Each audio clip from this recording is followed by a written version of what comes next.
Facts. And since we are speaking innovation today, I've been looking at NFT God's threads. He puts out a lot of threads. He puts out a lot of tweets. He also has a newsletter.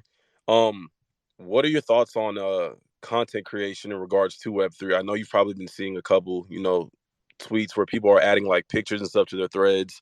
Um, I think the niche that has really been being pushed a lot is the motivational type niche, like the motivational go get it type of stuff. What are your thoughts on content creation in regards to Web3, or have you seen any so far?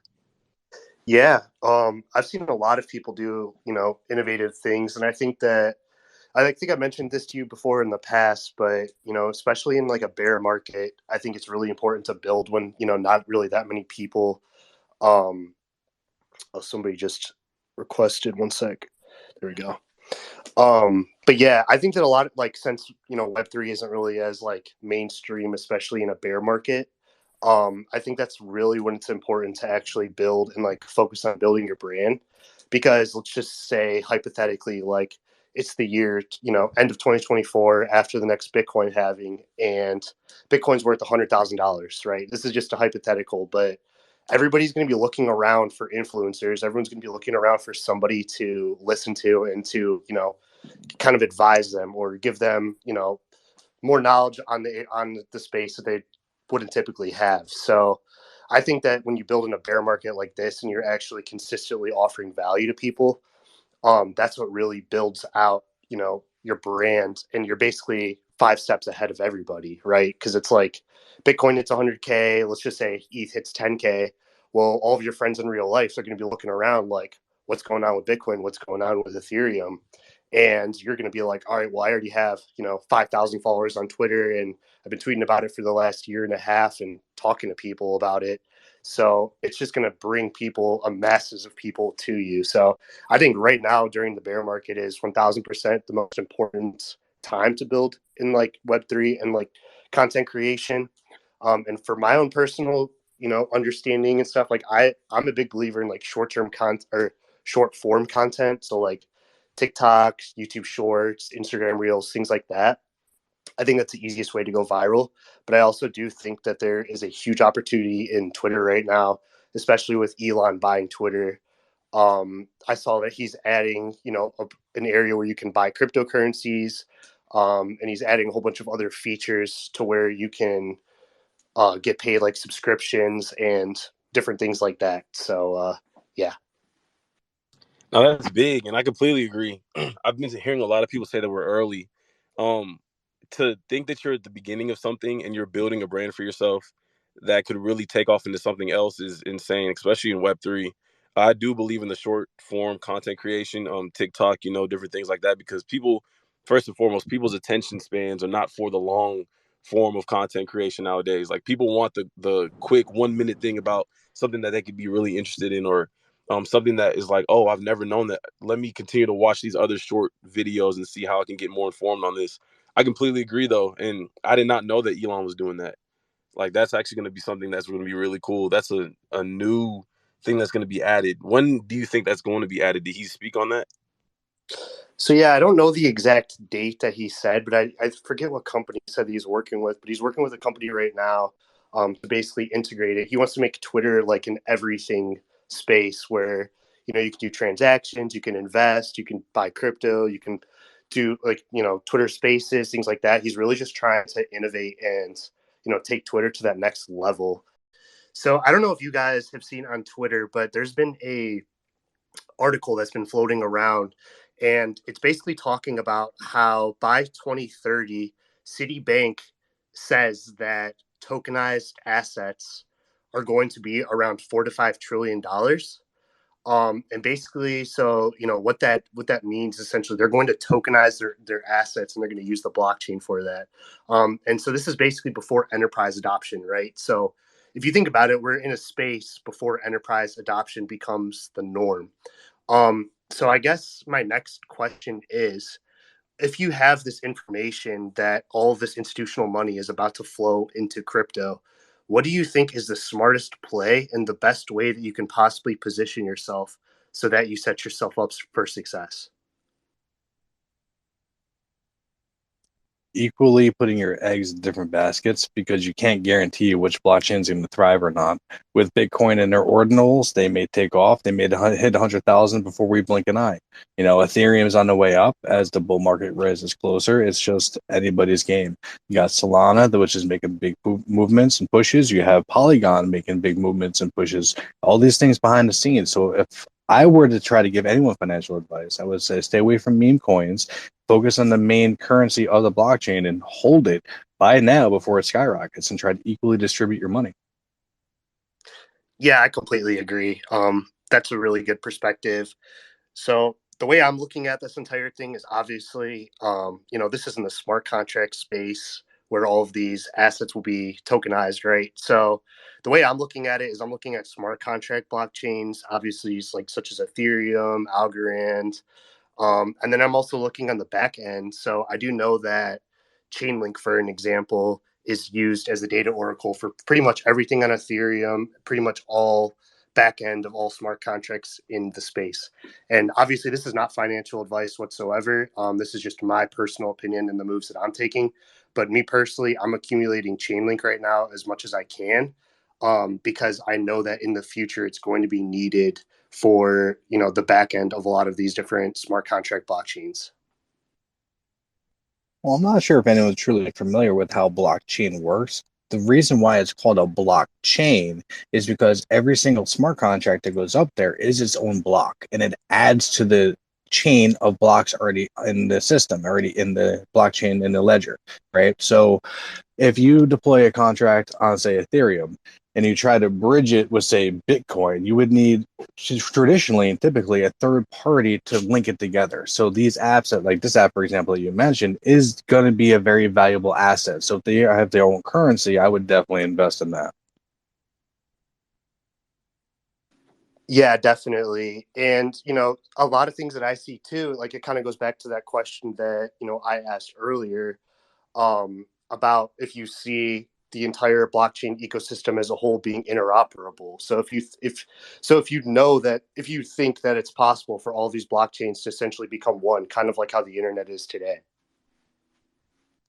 I mean, in a way, it could be based on third party innovation. And that would be the limitation of what that third party is able to provide. Because again, right now in the current realm of blockchains, each blockchain is its own entity, its own ledger, because the blocks and how the blocks are read and how they're transitionalized and how they're formed and how they're placed, they're all different for every single blockchain. And it's literally just one line of code difference if you look at the back end, but it still makes a world of a difference in how you read, interpret, and how you get the commands. Because I'm not sure if you know anything about programming or Python, which typically solidities are written in is in Python. So to use your get commands and fetch commands, you would have to literally be able to integrate different blockchains into the one contract and deploy that one contract amongst all the individual blockchains and have an epicenter where they all meet. And that would be the only way that all the blockchains could talk to each other. Because right now, in the given realm that we live in with Web3, they talk to just themselves. They don't talk to each other. It's like thinking that Google AI and say Microsoft AI talk to each other because they're both AI. It's the same kind of premise. They're their own entity. Does that make sense? Yeah, that totally makes sense. David, do you have something to say? Yeah. I mean, after listening to all of this, I wanted to ask, how long do you think it would take to bring all the blockchains together? Like, how hard would that be? Yeah, so I don't have an exact answer for that, right? But a narrative that I personally am investing in, once again, not financial advice, but the narrative that I'm really bullish on long term is the whole idea of interoperability. So basically, the easiest way to explain that is basically these systems able to communicate with each other and talk to each other without, needing to bridge or needing to do, other needing to use other things that might make it more complicated. And I know that there's a lot of projects out there that are trying to do this, right? The whole idea of interoperability is kind of crazy. It's what made the internet that we have today, right? So, I mean, me personally, I've been seeing it from two different levels. So obviously, the first is like the enterprise space, right? So, me personally, I'm invested in Quant. It's kind of and more so like the beta phase, but they have a lot of enterprise connections and have a pretty solid team. So that's kind of how I'm acting accordingly in the enterprise space. And then kind of goes back to that chain link that I was talking about as well. Chainlink cannot do interoperability right now, but it's something that they're constantly working at, as they are the number one data oracle that exists. Well, again, interoperability also depends on a constant, right? And the blockchain's always evolving and always changing. And look at Bitcoin as an example. How long have we been using other blockchains for NFTs before someone really thought to themselves, hey, I can put each individual Satoshi to this and make it into an NFT concept? How long did we go without that? It's just proof of the evolution. And with the blockchain always evolving until we get that constant regulated basis, which it'll never be, I don't think it'll be possible. Yeah, I mean, I respect that opinion. I think that you're right. There's definitely a lot of speculation with regulations. A lot of people in here are probably familiar with the SEC suing Ripple XRP. That's something that has happened in the last couple of years. That's really shaken a lot of people up. And also, Not just them, Kraken too, and they're trying to go after Coinbase right now. And it's all about the proof of stake. Yeah, definitely. And so the thing that I've seen about that, obviously it's scary, right? I mean, we're on the forefront of innovation. We're on the forefront of an industry that could take the entire world by storm. And it definitely is scary. But, like I was saying before, we have Gary Gensler saying that every single asset in the cryptocurrency market except for Bitcoin is an unregistered security. And that the only thing that I am 100% certain of is that Bitcoin's not going anywhere. The US government has already deemed it as a commodity. There's always the argument that it uses too much energy or that it's too slow. The two arguments that I would have against that is A, for the whole, it takes up too much energy. If you look at, if you were to take Bitcoin and compare it to gold and just like regular gold mining as a whole, gold mining is 10 times, probably 10,000 times worse for the environment than Bitcoin. And yeah, there's other mechanisms out there, such as proof of stake that are a lot more green and are better for the environment. But the one thing that we know is that, like I said, we are in the forefront of this space, and there's really a million different ways that it could go. And honestly, my biggest fear is that, we're going to wake up tomorrow and every single crypto asset's going to be basically getting sued by the SEC. So yeah, what do you guys think about that? I honestly think the SEC is being greedy, but I expect nothing less out of something they don't understand, right? It's like someone making cookies not being able to get one after they bake them. That's how they feel. And I get that. I understand that. But at the same time, there are alternatives to proof of stake. There are alternatives to what they're complaining about. So if they really want to push it, we can literally just change the whole approach to what we do with proof of stake. And we can even do like a supply release, over time to equal the same kind of proof of stake value. I've actually written 4 or 5 different solidity concepts that would bypass proof of stake. So what the SEC is trying to do is more or less make a point and not enforce anything. So they're going after the big names, no different than the teacher would go after the biggest troublemaker to make a point for everyone else. Does that make sense? Yeah, that 100% makes sense. It's a very, very wise thing to say. I actually really appreciate that perspective. I'm telling you, bro, a few bad newbies doesn't play around. He's very well informed. Ever since I joined Web3 and I met up with him, I'm telling you, bro, I did not mind pushing his project. He's created something insane. You guys should go check out his website as well. I went on there and I was watching streams off of the website. Dude, he has every niche. Well, I think it's a lot of this. Yeah, he has every niche of gaming that you could possibly look up, bro, and it's pretty impressive. He's very smart. I got sober, David. That's what happened. Well, it has you thinking, right? It's like, I mean, the way that I look at life is that everything is energy. So, you could either use your energy to learn a skill and become a master of a craft, or you could use it to, sit around and do nothing all day and do drugs, right? It's like we all have energy, we all have different opportunities that we have in life. And life is just about curating your energy and being able to use it for something productive, right? And something that's beyond yourself. I mean, me personally, my entire goal in life is just to set my kids up, um, for the rest of their lives. I don't want my kids to ever have to work minimum wage jobs or, do anything like that. And the way that I'm personally going to do that is through real estate in the future. And so right now I don't have enough money to buy real estate. I just don't. I'm basically fresh out of college. But 10 to 20 years from now, I'm really trying to, own 10 to 20 different properties that are consistently producing me cash flow on a month-to-month basis. I recommend right now, if you even got the like $10,000, you can put down a down payment or a deposit on a lease system on a farm property. A farmstead is non-tax, and you can actually open up a business through the farm, and it's the same thing as an NGO or a nonprofit where it's non-tax, and you can literally have so much more freedom than me as an LLC or an NGO even. You should probably look that up. Wait, hold up. Trust me on it. I'm gonna need you to say that again one more time. I'm taking notes right now. So you said, what is that again?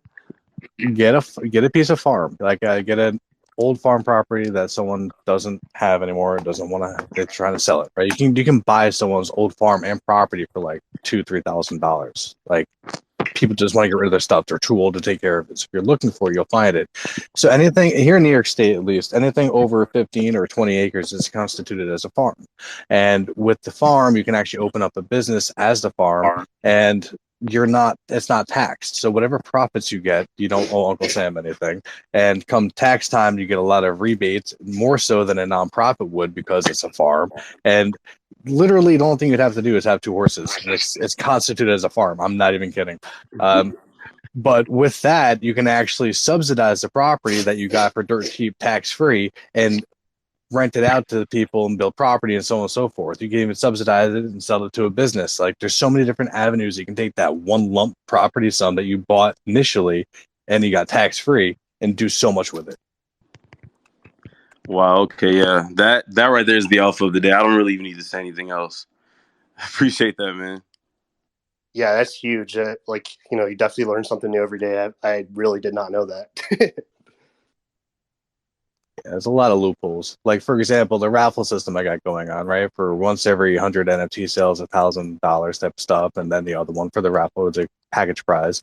All of that is typically you need a gaming or a gambling license to do any of that. And the loophole to it is if you offer free aspects to it. And so far, I've given away like 4 or 5 of these NFT opportunities to people. If you give away stuff for free, then it's no longer constituted as a paid raffle, and it bypasses the whole legality of needing it. Yeah, that sounds great. You talking just now, it kind of, made me think something. But I guess my next question for, whoever wants to speak would be, how do you think is the best way to go about building a Web3 community and building a brand? Oh man, I'm the worst person for that. That's my biggest failure and setback as a founder and developer. I can't build a community for a squad. I can give anyone the alpha and the advice that they need for the project that can help people. I'm really nice, I'm sincere, I'm genuine, but people don't want to be a part of my community. I don't get it. Yeah, so I'm going to give a little bit of background. So I kind of have a little bit of an opinion on this, but so yeah, as I mentioned, I recently graduated from college, and I graduated with a marketing and social media degree. And so I've been doing social media accounts for businesses my entire life. And I started out probably when I was 15 years old. I actually used to own a watch account on Instagram that I was able to grow all the way to about 20,000 followers organically. I didn't put any money into it. As you can imagine, young kid being around that age, like didn't really have a lot of money, right? So I really took a step back and I studied the algorithm because I understood there was an opportunity within Instagram.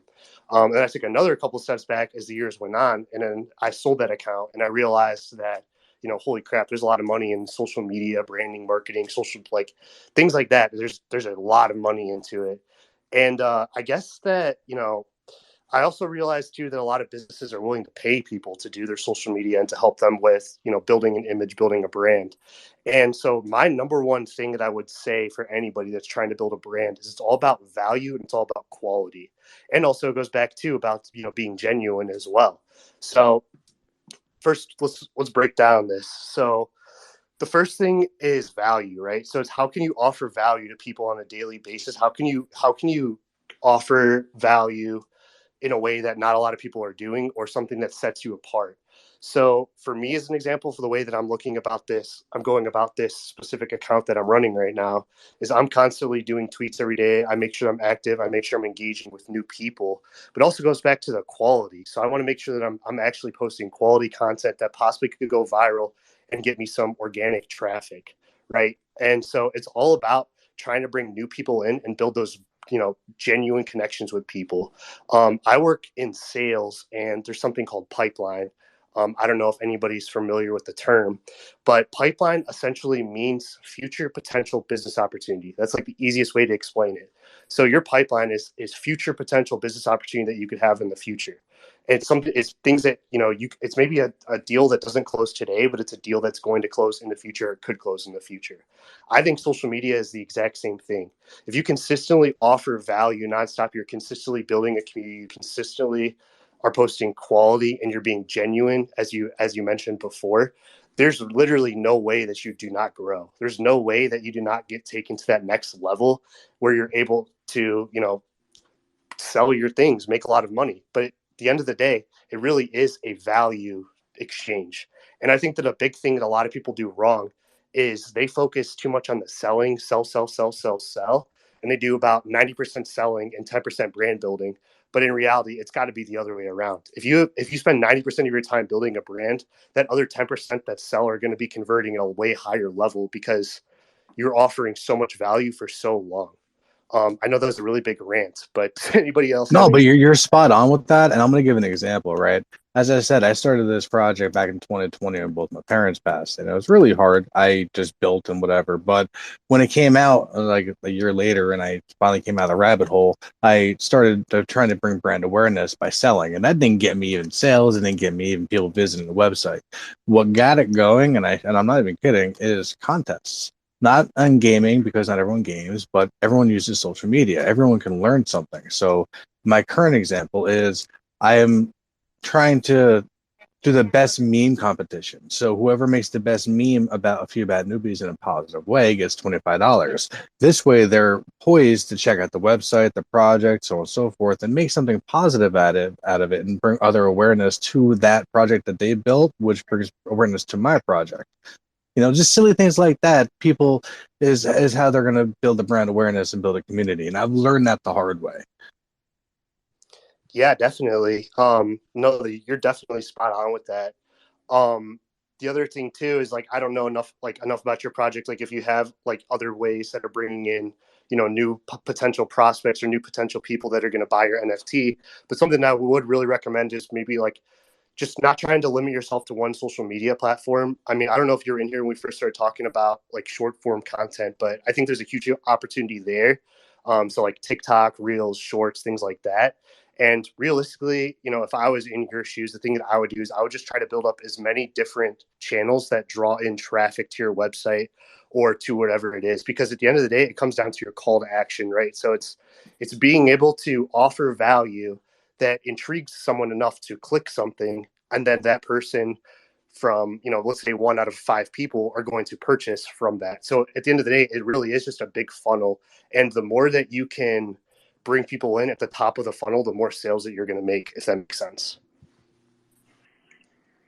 No, it No, does. 100% makes sense. Go ahead, David. Yeah, it does 100%. I agree with everything that you guys are saying. I remember when you said earlier that you had an experience being able to build a community, and that was one of your biggest regrets. Bro, I didn't realize the process that it would be to bring people in constantly, and be able to talk to people all the time. But really, just having conversations with people, like genuine conversations, like Michael said earlier, will build that community for you. Especially if you're a project, bro. Like, you're just able to talk to people and actually get to know them. Then they're gonna want to spread your project. They're gonna tell their friends about it. It's like building that funnel system that he was talking about. And we built up a pretty good team. Like, they're my best friends in real life, and I brought them on with me when we first got onboarded, and we've been pushing for it. We're just some hungry individuals as well, so like that's also helped build a community. But you're one. I mean, you hire some people, but you're one person, so it'd be hard for you to, like, you know do all of that by Scale. yourself. You're thinking of the word scale. Yeah, scale, bro. Yeah. Um, it would be hard for you to do it by yourself. A few bad newbies, bro. If I wasn't working with this project right now, I'd most definitely work with you to like help put your stuff out there because, bro, I'm extremely bullish on what you have going on, and this isn't a few bad newbies flower fest, bro. I'm just telling you, I really do like what you have going on. So it's all about just communicating with people. There's a lot of people on Web3, way more people than I thought there were. You just find them, talk to them, get shadow banned a couple times, and your community is gonna be built. Well, I also want to point out to everyone here that if you're going to advertise on TikTok, do not mention the word NFT or blockchain in your video or in the hashtag or anything like that, because it will inevitably get you shadow banned on that video. The shadow ban follows to another app too. It's crazy. Yeah. There's shadow bans on TikTok, especially. They have keywords like, anything to do with bombs or threats or any kind of malicious things or NFTs or blockchain, those kind of mentions. Unless you're paying them for a paid ad, they don't like that kind of stuff. Does it not suck though? Like, do you guys see the value that is, or the quote unquote value that is on TikTok? Like the videos that you see, like yeah, they may be funny and entertaining. I deleted TikTok a while ago because it was a bunch of nonsense. Other countries are outdoing us because they're not allowing the nonsense on their stuff. Like NFTs probably aren't even. Well, I mean, if it's TikTok, it's probably banned all over the platforms. But you're probably able to see more content that actually matters in those other countries because they don't allow the dances and the nonsense. It's Well, crazy that they there's shadow also ban that social though. media guidance. They actually restrict what we can and can't do and what we can and can't learn on, social media and news outlets. For example, did you guys know that there was this huge uprising in Paris where millions of people were lining the streets and trying to revolt against whatever and protest or against whatever they're disagreeing with? No, you didn't hear about it because America has our own liability of letting people know that there's power in the masses. So if they ever revealed the fact that there's an uprising in Paris, and it's going to really shake things up, just like the war in Russia and Ukraine. We don't hear about that at all anymore. Nothing is going on. So Facts. you got to Facts. be careful. TikTok's allowing for all of this stuff to be viewed, shown, and displayed worldwide in a live scale. And right now, I want to say that there is a state in here in America. I forget which one it is. I think it's Montana. Actually, they actually banned TikTok, so you can't access the app at all from within their geographical location. If you are anywhere in Montana, on the border, near it, on it, it won't let you access it at all. Yeah, that's funny you bring that up. I actually saw something today that said that you can get up to a $10,000 fine if you have TikTok downloaded on your phone. Yep. But it's also ironic. I explained this to my kid, right? The same thing that Facebook got in trouble for, yet inevitably got okayed for, which was eavesdropping on conversation for ad marketing. And if you've never noticed, you can actually talk when you have Facebook downloaded, and whatever you're talking about comes up as an ad inevitably when you next load up the app. TikTok has the same thing, and it's not okay for TikTok, but it's 100% okay for Facebook. So I don't understand how this is all going down. It's all about control. And it really is all about control too. And I mean, I think that's why Web3 is so important for the future, right? It's like we have the government that's trying to control us. We have big corporations that are trying to use and sell our data. And that's why Web3 is just so big, is because it gives the power back to the user. It gives you the ability to um, own your own data for once and actually be able to monetize it. And obviously, that could be a big reason why big corporations and big governments don't like it. But I think it's pretty inevitable because people are starting to wake up and really realize like what's going on. Like, oh crap, my data is being sold and I'm not getting compensated for it. It's kind of BS. Well, right now that goes back to blockchain possibilities. Like I even wrote a chapter about this in my Web3 Newbies book. It's called Blockchain and Identity. So it's very possible that even our very social security numbers will be in essence over the blockchain, where upon birth you are assigned a digital identity where you get paid through and from as you get older and you collect money. I'm not sure if you've ever seen the movie In Time, but it'd be something like that, just without the cool kind of wrist thing. Yeah, that's really funny. I actually saw the movie. It had me tripping out for a couple of days. But yeah, I get exactly what you're saying. And not for nothing, I'm not sure if anyone's heard about this, but back in the early 90s, a bunch of billionaires got together and they decided to create something called the 2036 Project, where by the year, if not before the year 2036, they're trying to have people with the ability to download their subconsciousness or mentality, their persona that makes them who they are, into a computer version of themselves for to implement an immortalized version of themselves.